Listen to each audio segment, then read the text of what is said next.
What were the biggest mistakes for me as a pilot car driver?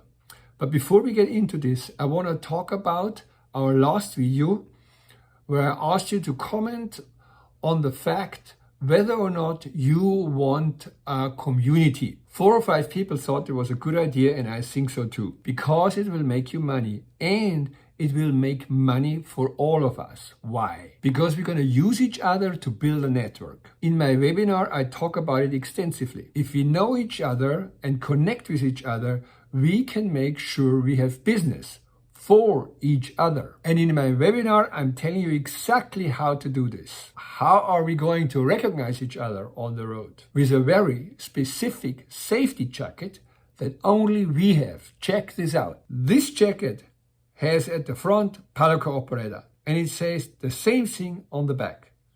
It also has all the needed loops to connect the CB radio mic to the jacket. And it has a pocket to show your New York certification badge or your wind energy badge. And by the way, to show your New York badge on your safety jacket is a regulation in New York. That is just another good reason to have this jacket. Every one of you must have this jacket. And I'm not saying this to make money. Yes, below is an affiliate Amazon link, but the commission on this jacket is next to nothing, okay? When you are ready to buy this jacket, use the link in this description, and in the first comment, choose the lettering pilot car operator, which is done in the type style called Lato or Lato. If you see a guy with this jacket and the letters pilot car operator, you know that you have to collect the name and the phone number of that guy, and my webinar will tell you exactly what you do with that info. It will make you money, and it will make him or her money too. You will understand that when you watch the webinar. So after the video, watch my free webinar, see link below in the description and in the first comment. So now, what were the biggest mistakes for me as a pilot car driver? Number 1, I bought the wrong car. The first car I bought was a Honda Odyssey. That was not a good move.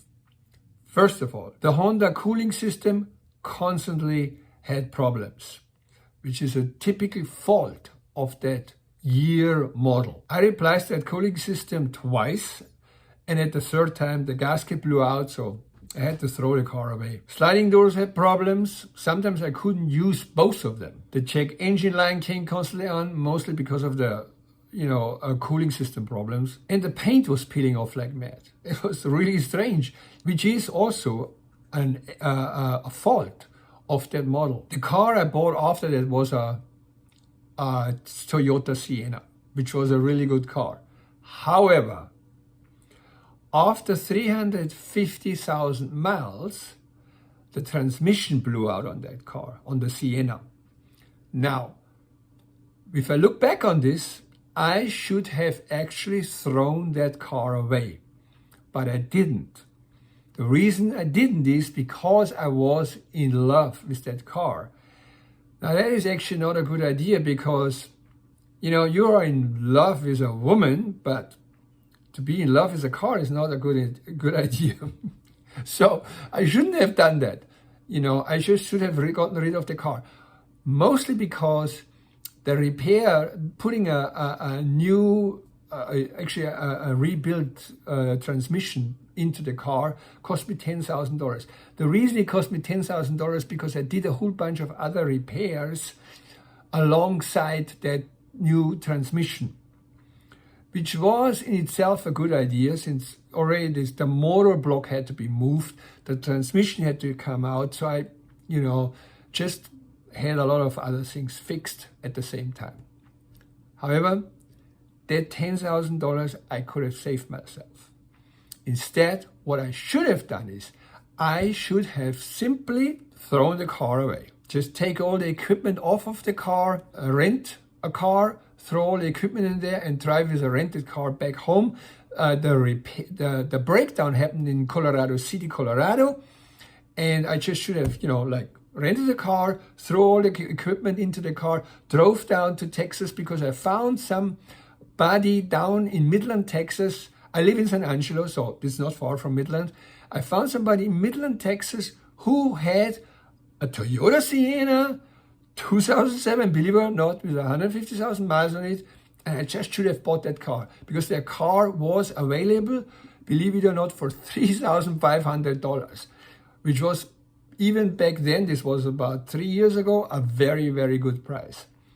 So, but I didn't do that because I was in love with the car. In any case, a mistake wasn't too bad because ever since I did that transmission exchange on that Toyota Sienna, I have literally very, very few repairs now on the car. I only have to do maintenance, which I would have to do on any other car.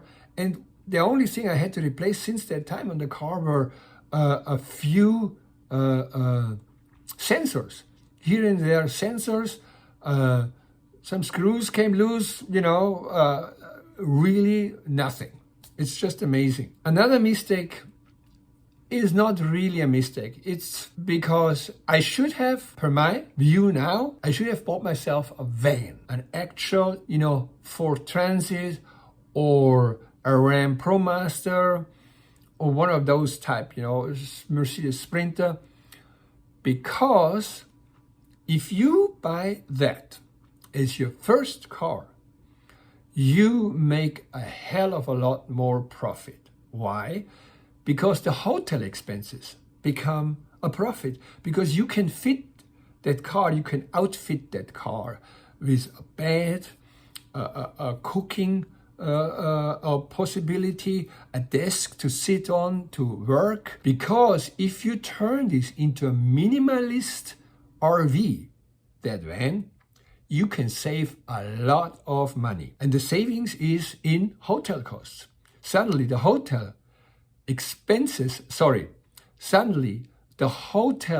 payments you get for your overnights is income.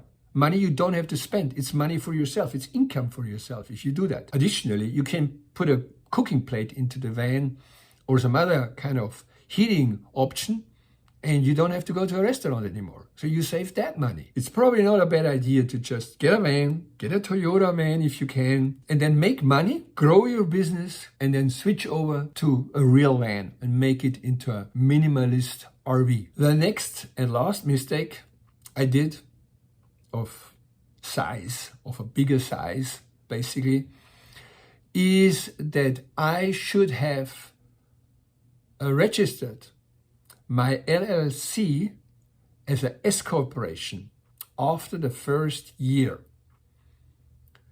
S corporation is a tax designation by the IRS. So you do this on the IRS website.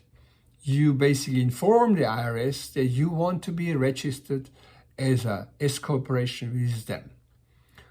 What does that mean? It means that you have to basically pay much less taxes or almost zero taxes. It becomes for an accountant actually quite easy to get you to a zero tax corporation.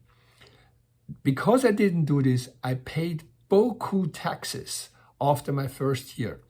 My first year I made $70,000. The moment you kind of jump over $70,000, it becomes worthwhile to switch from a single member LLC over to an S corporation LLC. What you will have to do in order to make this an activity that is really kind of easy for you to deal with is you will have to hire an accountant.